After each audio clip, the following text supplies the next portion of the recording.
Vamos então dar início. Prezados irmãos e prezadas irmãs de Idéu Espírita, que o amigo e mestre Jesus, ele possa nos envolver na sua imensa e inesgotável paz. Vamos à nossa oração inicial. Mestre Jesus, mais uma vez nos encontramos reunidos em Teu nome e queremos junto de Ti, ó Mestre, pedir ao nosso Pai comum, que é Deus, o amparo, a proteção e a assistência.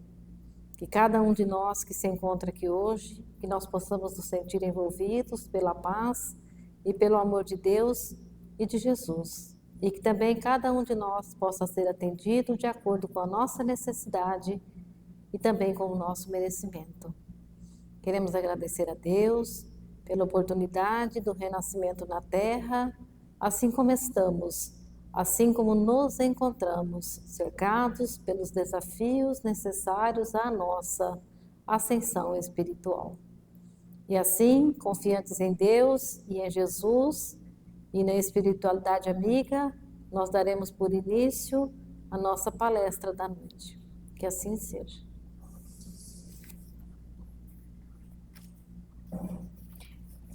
Então hoje a nossa fala vai ser em cima de uma palestra que o Jorge Elahá fez, os 5 sustos após a morte. Na hora que cada um de vocês tiver um tempinho, tira um tempinho em casa e assiste ela para vocês verem que lá vai ter muito mais detalhes do que o que eu vou falar aqui, né?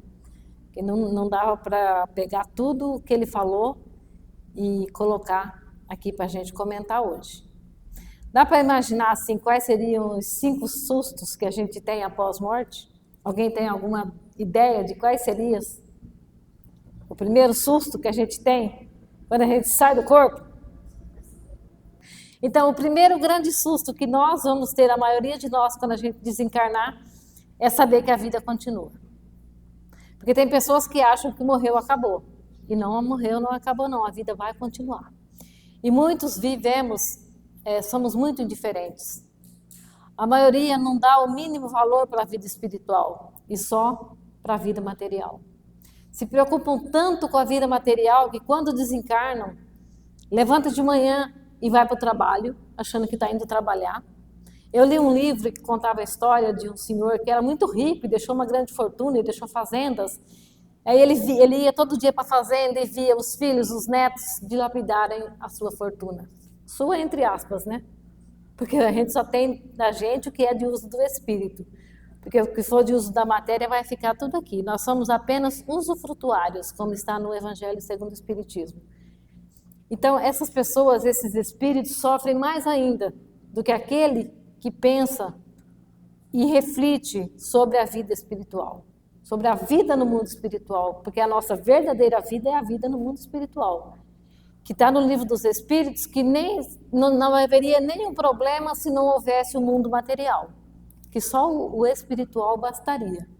Mas a gente vai ver que ao longo, depois nós vamos falar lá na frente, a gente trabalha, a gente estuda no mundo espiritual, mas a gente vai pôr em prática aquilo que a gente estudou aqui na Terra. Aqui é que a gente vai pôr em prática tudo aquilo que a gente aprendeu ainda no mundo espiritual, porque nós vamos continuar evoluindo também no mundo espiritual, mas a prática, na realidade, é aqui na existência corporal. Então, o primeiro grande susto é a gente saber que a vida continua. E o materialismo está imperando ainda hoje, né? A gente achava que ainda não existia, que existia pouco materialismo, mas existem muitos materialistas ainda e acham que a vida termina no túmulo. Começa no berço e termina no túmulo. Nós sabemos que a vida não começa no berço e muito menos termina no túmulo. Porque todos nós somos espíritos milenares. Nós podemos estar aqui na Terra desde que a Terra é um mundo primitivo. Estamos evoluindo junto com a Terra, né? Na história, aqui no Livro dos Espíritos, fala que o homem a quem chamamos Adão, ele existiu e ele viveu há 4.000 anos antes de Cristo, mas não aquela história que nós viemos de Adão e Eva, nada disso. Que nós estamos aqui desde que a Terra é um mundo primitivo, estamos evoluindo junto com ela. Estamos agora no mundo de provas e expiações, numa transição lenta e progressiva, né, para um mundo de regeneração, porque o mundo de regeneração não vai surgir de hoje para amanhã. Dormimos hoje um mundo de provas e de expiações, amanhã vamos acordar no mundo de regeneração? Não, porque a regeneração vai depender de quem está encarnado, dos espíritos que aqui estão encarnados. E o que a gente vê de espíritos encarnados na Terra? Ainda muito imperfeitos, ainda muito obstinados ao mal. Então, o primeiro grande susto é sabermos que a vida continua. E o segundo grande susto é a gente descobrir que não somos almas evoluídas. É perceber que não éramos tão bons quanto nós pensávamos ser. A gente vai descobrir que a gente não é uma alma ainda evoluída, tão evoluída quanto a gente pensava que era, e nós vamos descobrir que nós também não éramos tão bons quanto nós achávamos que éramos. Eu vou descobrir que eu não fui a mãe maravilhosa que eu achava que eu era para as minhas filhas. Vou descobrir que eu não fui a filha que eu achava que eu era para os meus pais. Vou descobrir que eu não fui a irmã que eu deveria ter sido para os meus irmãos. Ele conta a história, essa palestra, eu copiei de uma palestra de Jorge Elahá, que ele é do Amazonas. E ele conta a história de Odília Gonçalves. Esse relato está no livro Além da Morte. Essa Odília Gonçalves, ela foi diretora lá da Mansão do Caminho, trabalhou e conviveu muito com o Divaldo. Só que ela só mandava. Ela falava assim, já trocaram os lençóis? Já fizeram almoço? Já cuidaram dos velhinhos? Cadê as crianças? Ela mandou muito, mas amou pouco. Então, agora, na realidade, lá no mundo espiritual, ela está se adaptando à sua nova realidade.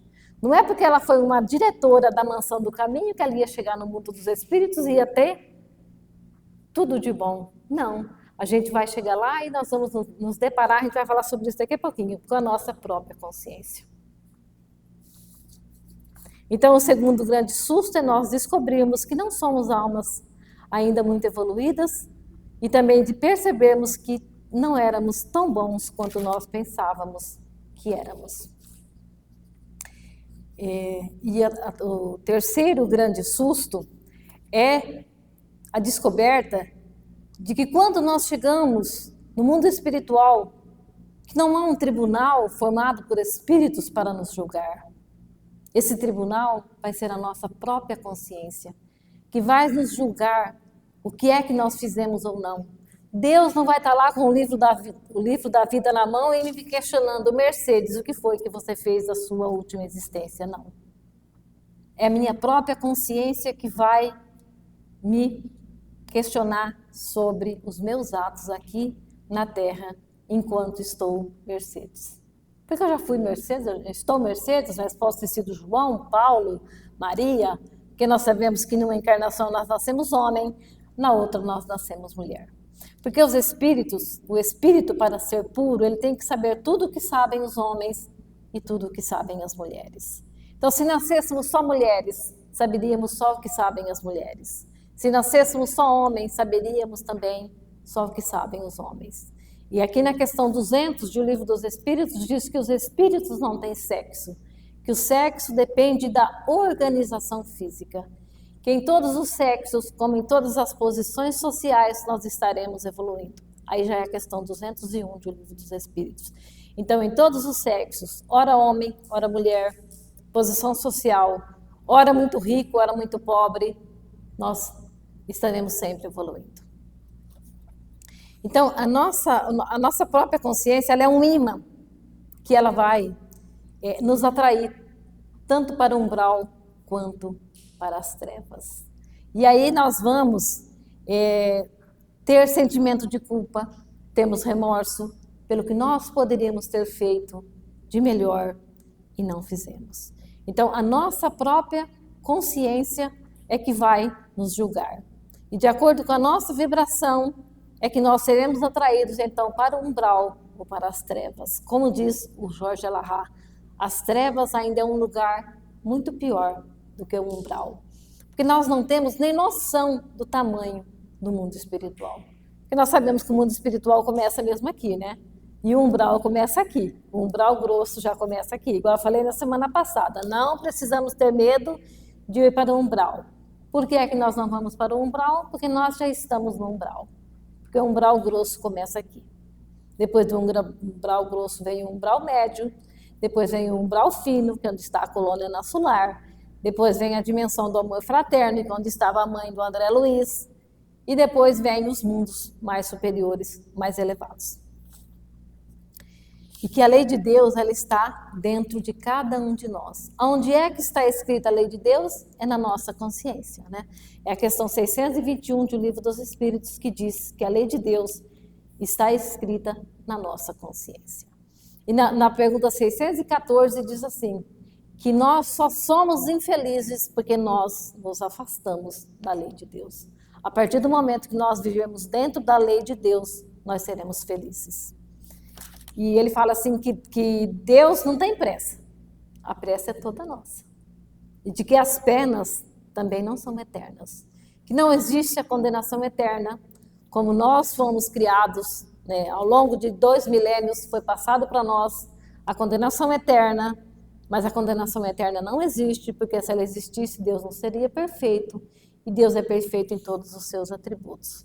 Assim como a crença nos demônios, também que foi passada para nós, para a dominação do povo, os demônios também não existem. Allan Kardec nos diz no Evangelho segundo o Espiritismo que os demônios nada mais são do que as almas dos homens perversos que ainda não se despojaram dos seus instintos materiais. Então essas foram 2 ideias absurdas pregadas ao longo de 2 milênios, mas que hoje já não impressiona tanto as pessoas dizer de condenação eterna, né? Que hoje, graças a Deus, as pessoas estão buscando o esclarecimento. E a maioria das pessoas acreditam sim na reencarnação. Porque tem gente que fala que não existe a reencarnação, né? Aí eu digo, se não existisse a reencarnação, nós teríamos que inventá-la. Porque senão como é que a gente ia explicar todas as diferenças que há no nosso mundo? Cada um tem a sua verdade. E cada um está no seu momento. A gente, com os nossos filhos, não adianta você querer impor para eles, você querer impor para o seu filho ele ser espírita. Não, você tem que pôr na vida dele Deus. Deus de bondade, de justiça, de misericórdia. Você tem que aproximar essa alma de Deus. Porque não nos vai ser perguntado quando a gente retornar qual era a nossa religião. Não vai ser perguntado isso. A nossa consciência nem vai questionar isso, né? Ninguém vai perguntar para nós, Mercedes, você era espírita, você era católica, ou evangélica? Não, isso não vai ser perguntado. O que vai contar vai ser as nossas boas ações, aquilo que a gente fez de bom e aquilo que a gente fez de ruim também vai nos acompanhar. Então as nossas qualidades e os nossos vícios vão com a gente. Não é porque desencarnou que se tornou uma pessoa boa, nós vamos continuar sendo quem nós somos. Eu vou continuar com os meus defeitos, mas vou continuar também com as minhas virtudes. E o que a gente tem que fazer? Acabar com os vícios, né, e fazer aflorar as nossas virtudes, que todos nós temos dentro de nós, as virtudes. Então, o quarto susto que a gente vai ter quando a gente chegar no mundo espiritual é descobrir que não tem outra forma de ser feliz a não ser amar.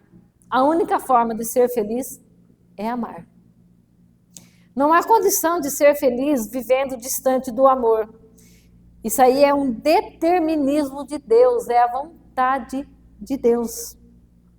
Então, há um preço para a gente ser feliz. Qual é esse preço? É o amor. E será que nós já nos amamos? Né? Todos seremos felizes quando amarmos realmente, quando nós perdoarmos, quando nós nos reconciliarmos com os nossos inimigos, aí então nós seremos felizes. Aí o Jorge Elahá cita, do livro Memórias de um Suicida, que fala do Camilo Botelho, que não era Camilo Botelho, era Camilo Castelo Branco, mas eles colocaram Camilo Botelho para não dizer que era o escritor Camilo Botelho. Camilo Castelo Branco, então botaram Camilo Coelho. Ele suicidou-se, porque ele ficou cego. E ele ficou 52 anos no mundo espiritual, lá no livro Memórias do Suicida, todos os relatos são de espíritos suicidas, e todos foram reencarnando. E o Camilo Botelho não queria reencarnar, ele foi protelando, até que um dia ele falou, não, agora está na hora de eu voltar. Ele ficou 52 anos no mundo espiritual, depois ele voltou novamente cego. Porque ele não suportou a cegueira anterior, ele teve que vir novamente cego. Está aqui, ó, anotei aqui. Ó. Chega uma hora Em um momento que um clamor dentro de nós diz, está na hora de voltar. Aí o quinto susto que a gente vai ter é como fazer para ganhar o amor. A melhor forma é a gente fazer um firme propósito de mudança. É igual eu já falei anteriormente, quando a gente pedir perdão, quando a gente se reconciliar, quando a gente amar, e nós vamos evoluir no mundo espiritual, que eu já falei primeiro, nós vamos continuar evoluindo no mundo espiritual, mas a prática a gente vai pôr aqui na Terra. Vocês viram tanto que André Luiz evoluiu no mundo dos espíritos, que ele escreveu 13 livros, aquela série de André Luiz com o Chico Xavier, foram 13 livros. Ele evoluiu muito no mundo espiritual. Então, a encarnação é a prova da mudança. A encarnação, quando a gente vai reencarnar de novo, é a prova de que nós estamos mudando. Nós estamos querendo mudar. Porque às vezes o espírito é preguiçoso, ele fica lá no mundo espiritual 1000 anos. Mas chega uma hora que os mentores espirituais, aqueles que nos ajudam nas escolhas das provas, vão e falam, meu irmão, meu amigo, está na hora de você voltar. Você não pode mais ficar parado. A gente pode até dar uma estacionada, mas regredir, retroceder, nos tornar piores, a gente não vai. Às vezes a pessoa fala assim, mas ele se tornou, ela, uma pessoa pior. Não, não é que se tornou pior, é que a gente se mostrou como a gente era. Porque a gente não retrocede. A nossa tendência é só evoluir, ir para frente. Então você pode ficar lá 1000 anos no mundo espiritual, mas vai chegar um dia que você vai ter que reencarnar. É igual os nossos irmãos evangélicos que acham que vão dormir até o dia do juízo final. Tem muitos que estão dormindo mesmo. Mas você acha que todo mundo vai dormir?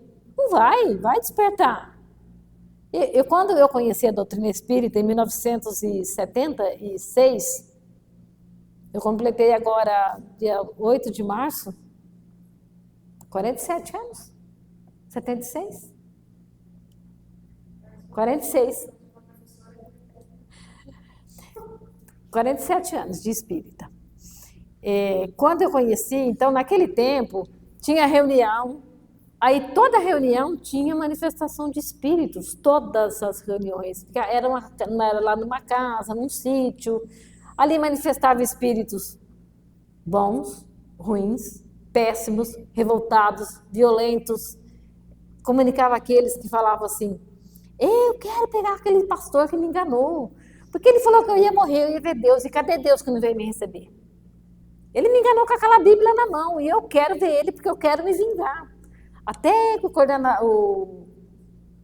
doutrinador ia conversando com esse espírito, para ele perdoar, né? Falou, não, porque teu irmão, né, estava equivocado, e foi conversando, ia conversando, até que aquele espírito entendia e perdoava, e aí ele prosseguia. E vinha outros revoltados, e vinha outros que estavam amarrados, tinham sido mortos ainda, acorrentados lá na época da escravidão, que os escravos foram libertos em 1888, mas eles tinham desencarnado antes disso, acorrentados, ainda estavam acorrentados, achavam que eles estavam acorrentados, porque eles estavam aqui alimentando o ódio, o rancor, a raiva, então eles se sentiam ainda ali presos às correntes. Mas à medida que o doutrinador ia conversando com eles iam vendo que não estavam mais amarrados, eles se libertavam ali. Nossa, era maravilhoso ver essas comunicações. Mas tinha outras também que assustavam a gente, porque vinha cada espírito bravo, revoltado, que tinha uns que o doutrinador não conseguia convencê-lo. Ele tinha que ser retirado dali por aqueles espíritos que ajudavam, né, o seu Kardec. Eles eram retirados dali, porque eles não se deixavam convencer, de tão bravos, de tão rebeldes, obstinados no mal, eles não aceitavam a mudança. Então eles eram retirados, porque aqui na casa espírita tem uma proteção. Os espíritos que querem atrapalhar a nossa reunião, eles não entram aqui. Mas naquele tempo era tudo desorganizado, né? Você vê, tinha sessão mediúnica, assim, toda a reunião. Primeiro o seu Kardec abriu o livro dos espíritos, e lia, explanava o evangelho, fazia aquela palestra belíssima, e depois tinha as comunicações. Então, tinham espíritos que não aceitavam, e eles eram retirados e levados para o local onde eles deveriam estar. Mas lá depois eles eram socorridos, né? Atendidos. Mas foi maravilhoso, gente. Conhecer a doutrina... me tirou um peso da consciência conhecer a doutrina espírita. Eu tinha 14 anos. Foi maravilhoso conhecer a doutrina espírita, porque esclareceu tudo aquilo que a minha mãe, coitada, não sabia esclarecer para a gente, né? Porque eu fui criada com medo do demônio, eu fui criada acreditando no céu e no inferno, mas eu achava injusto. Ainda eu falava para minha mãe, a senhora vai morrer, vai para o céu, eu vou para o inferno, e a gente nunca mais vai se ver. Então isso me deixava agoniada, porque como que eu nunca mais ia ver minha mãe? Aí depois você descobre que não tem céu, que não tem inferno, que não tem demônio, que não tem condenação eterna. Meu Deus do céu, é maravilhoso. Você vê que existe sim a nossa própria consciência, né, que vai nos julgar. Existe a lei de causa e efeito, tudo aquilo que eu fizer para o outro, está fazendo para mim. Até um pensamento ruim que eu tiver em favor do meu próximo, vai voltar para mim o efeito desse pensamento ruim, assim como do bom pensamento também. Então, quando eu me afasto de Deus, eu mesmo estou me punindo. Aí eu já falei lá atrás, né? Deus não tem pressa. A pressa é toda nossa. E Deus deixa cada um de nós no seu livre-arbítrio, na sua liberdade de escolher, de decidir, de fazer, de agir. Mas tendo as consequências pelos nossos atos, né? A semeadura é livre, mas a colheita é obrigatória. Jesus sempre dizia, né? A semeadura é livre, mas a colheita é obrigatória.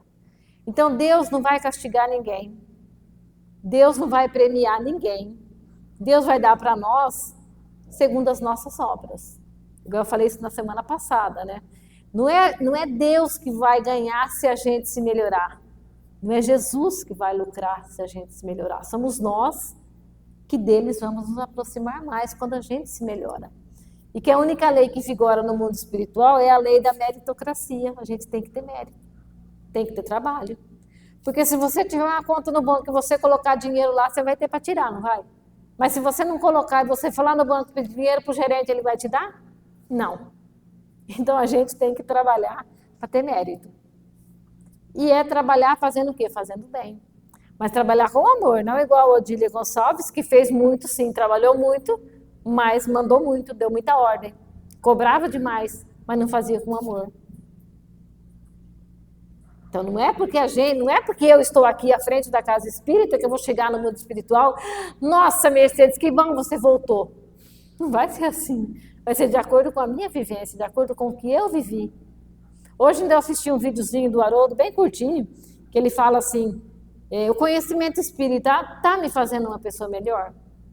Eu estou sendo uma cidadã melhor? Eu estou sendo uma mãe melhor? Uma esposa melhor? Aí a gente vai se questionando, né? Agora, na semana passada, nós falamos sobre o autoconhecimento, da gente se conhecer, da gente se questionar o que foi que eu fiz hoje que foi contra a lei de Deus. O que foi que eu fiz que magoou o meu próximo ou que magoou a mim mesma? E se eu fiz alguma coisa que eu não ousaria jamais confessar? Então a gente tem que ir se questionando e vendo aonde é que a gente está errando. Então aquilo que a gente errou, a gente amanhã tenta corrigir. E aquilo que a gente fez de bom, a gente tenta melhorar cada vez mais. E ainda na pergunta 919A, Santo Agostinho fala assim, se aprovesse a Deus nos chamar hoje de retorno ao mundo espiritual, será que nós teríamos o que temer diante de alguém? Porque aqui eu posso ter um pensamento e esconder de vocês o pensamento que eu estou tendo, mas no mundo espiritual não. Ali a gente se comunica pelo pensamento. Então, se eu pensei, o outro espírito já está vendo o meu pensamento. Não tem como esconder. Não tem como esconder. Então, a máscara vai cair. Porque às vezes a gente passa uma imagem aqui de quem a gente não é. Pode passar a imagem de uma pessoa muito boazinha, muito maravilhosa, mas no fundo, e se a gente não for isso? Aí no mundo espiritual vai ser descoberto quem é que nós somos realmente, né? E a gente até acha que a gente se conhece, mas a gente ainda não se conhece. Nós não sabemos como é que nós vamos reagir diante de determinada situação. A gente não sabe como a gente vai reagir. Igual naquele dia, daquele rapaz, aquele nosso irmão que matou aquelas crianças lá na creche em Blumenau. Gente, eu falei, se eu tivesse lá, eu ajudava a matar esse cara com a machadinha. Olha o que eu falei. Então, eu sou uma pessoa boa? Não sou. Porque eu não estou sabendo entender o que é aquele. É claro que foi uma malvadeza muito grande, né? Porque ele não precisava fazer aquilo. Nem sei o que foi feito dele. Será que está preso? Porque fala tanto naquele dia, depois esquecem, né? Que quando sai uma coisa, martela tanto que você não quer mais nem assistir jornal, que só passa violência, só passa maldade. Mas tem tanta coisa boa acontecendo no mundo, só que o bem não é divulgado, só se divulga o mal. Porque o mal vende. Enquanto tem 5 ou 6 pessoas fazendo maldade, mas tem milhões de pessoas fazendo bem, só que o bem não é divulgado. Vê lá a Mansão do Caminho, gente, atende 5.000 pessoas por dia. Isso é divulgado? Não é. Tem maternidade, tem hospital, tem creche, tem escola, tem até ensino médio. O Divaldo falou em 90, quando ele tinha 92, eu quero lá fazer 96, que até ele desencarnar, ele quer deixar uma universidade. Então está em construção a universidade. Porque pelo jeito Divaldo vai há 100 anos, né? Vocês já ouviram falar do Divaldo Franco? Lá da Bahia? É um grande orador espírita, conhecido mundialmente. Ele vai fazer agora dia 6 de maio, sexta-feira. Não, sábado. Sábado ele completa 96 anos de vida e ele faz palestra até hoje. Só que hoje é sentado, né? De cadeira, agora ele só passa locomovia de cadeira de rodas, tudo. Mas ele é magnífico. O dia que você vê uma palestra dele, você se apaixona por ele. Ele é maravilhoso. E já está confirmada a presença dele para o ano que vem em Cuiabá, no 7º Congresso Espírita do Estado de Mato Grosso. E se Deus quiser, encarnada ou desencarnada, eu vou. Aí a gente aprende aqui, né, a ser uma pessoa melhor, a ser um cidadão melhor, um esposo melhor, uma esposa melhor, um filho melhor, uma filha melhor. E a gente põe em prática depois no dia a dia. Não adianta nada a gente ser muito bonzinho aqui, mas lá fora a gente ser outra pessoa. Então a gente tem que ser a mesma pessoa sempre, em todos os lugares. É claro que todo mundo tem seu dia de tristeza, de baixa autoestima, né? Porque aqui na Terra não tem ninguém perfeito. Então não existe felicidade completa. A felicidade ainda é relativa. A felicidade completa só quando nós somos espíritos puros. Por enquanto, nós ainda somos muito imperfeitos. Não sabemos quantas encarnações nós já tivemos e também não saberemos quantas mais teremos pela frente. Vai depender muito do nosso trabalho, do nosso esforço e da nossa coragem de trabalhar e pôr em prática tudo aquilo que a gente já conhece de doutrina espírita e dos ensinamentos de Jesus. Não é porque eu sou espírita que eu estou livre. Não, a gente está aqui sujeito a tudo. Estamos no mesmo barco. É claro que uns está numa posição, outros em outra, mas estamos todos no mesmo barco, né? Porque nós somos todos almas a caminho da evolução. Uns num grau de evolução mais, outros menos, e nós estamos aqui, um aprendendo com o outro a progredir. O progresso individual, cada um faz o seu, mas a gente evolui socialmente, tá? Mas o progresso individual, cada um faz o seu.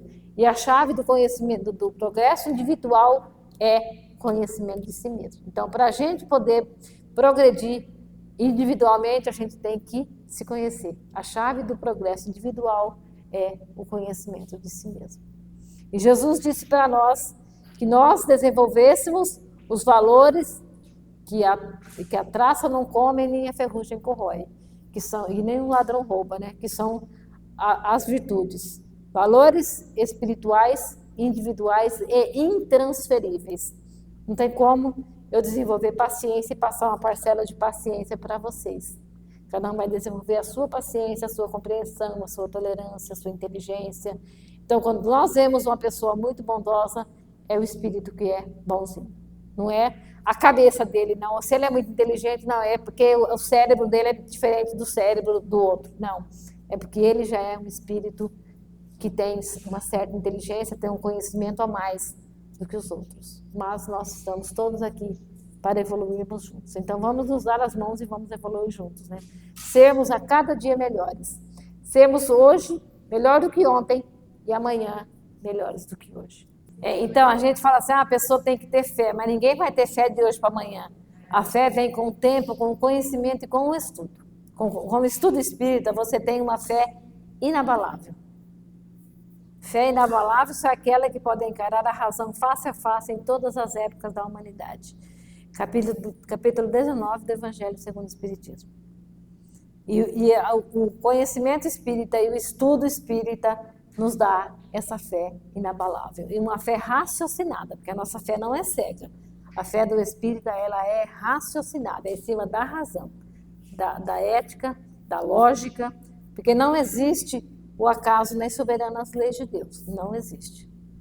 Tudo que existe é de acordo com a lei de Deus. E só vai nos acontecer tudo aquilo de que nós necessitamos, tudo aquilo de que nós precisamos. Só vai acontecer aquilo que a gente precisa e que a gente necessita. Lá na pergunta 551 do Livro dos Espíritos fala assim: se é permitido a outra pessoa fazer o mal para mim? E a resposta é: Deus não permitiria. E não é aquelas pessoas que fazem lá naquelas estradas com cruzilhada, bota galinha preta e pinga e não sei o quê, está fazendo mal para alguém? Não, está fazendo mal para si mesmo. Porque só vai acontecer algo com aquela pessoa a quem ele destinou se ela estiver precisando de passar por aquele aprendizado, senão não acontece nada. Deus não permitiria. Então só vai nos acontecer aquilo de que Deus permite que aconteça. E Deus só quer o nosso bem. Se a gente está infeliz é porque nós nos afastamos da lei dele, tá? Não é porque Deus é ruim, não. Deus é parcial, Deus é imparcial. Ele ama todos os seus filhos igualmente, desde o mais humilde até o mais poderoso, até o assassino é amado por Deus. É claro que ele está lá naquela situação, mas um dia ele vai deixar de ser assassino. E no Evangelho fala que nós temos que orar pelos criminosos, porque se não tivesse mais necessidade deles, nosso aprendizado com eles, não haveria mais criminosos no nosso planeta Terra. Então nós temos que amá-los. A gente vê aquelas barbaridades, mas depois a gente para, reflete, pensa e ainda ora por eles. Depois que eu falei que eu faria, eu ajudaria, eu parei, repensei e falei: meu Deus, eu tenho que orar por ele, porque é um irmão nosso, né, que está decaído. É a rebeldia. As pessoas têm mais de ignorância do que de maldade. É a rebeldia e a ignorância. A ignorância no sentido de não conhecer. Talvez nunca ninguém falou para ele de Jesus. Nunca ninguém falou para ele de Deus. Nunca ele ouviu falar da lei de causa e efeito. Que você causou, você vai receber. Acho que a semana que vem eu vou fazer a palestra da lei de causa e efeito. Você já viu fazer, não viu? Mas você vê de novo, né? Porque a gente está sempre aprendendo, né? Eu aprendo quando eu faço e todo mundo, nós aprendemos juntos. Então vamos encerrar então?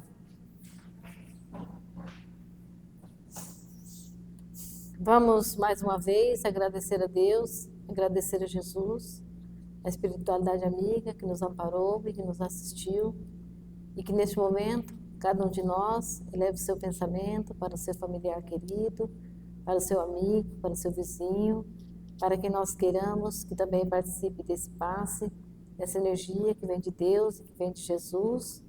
Pensemos em todos eles, neste e no outro plano da vida. Vamos pedir ao nosso Mestre Jesus que possa aliviar o sofrimento de todos os que sofrem, encarnados e desencarnados, aliviar o sofrimento dos nossos irmãos suicidas também, que buscaram essa porta falsa chamada suicídio, para que o sofrimento deles também seja aliviado. Como disse o Mestre Jesus, que aliviaria o sofrimento nosso, então que ele possa aliviar o sofrimento de todos nós.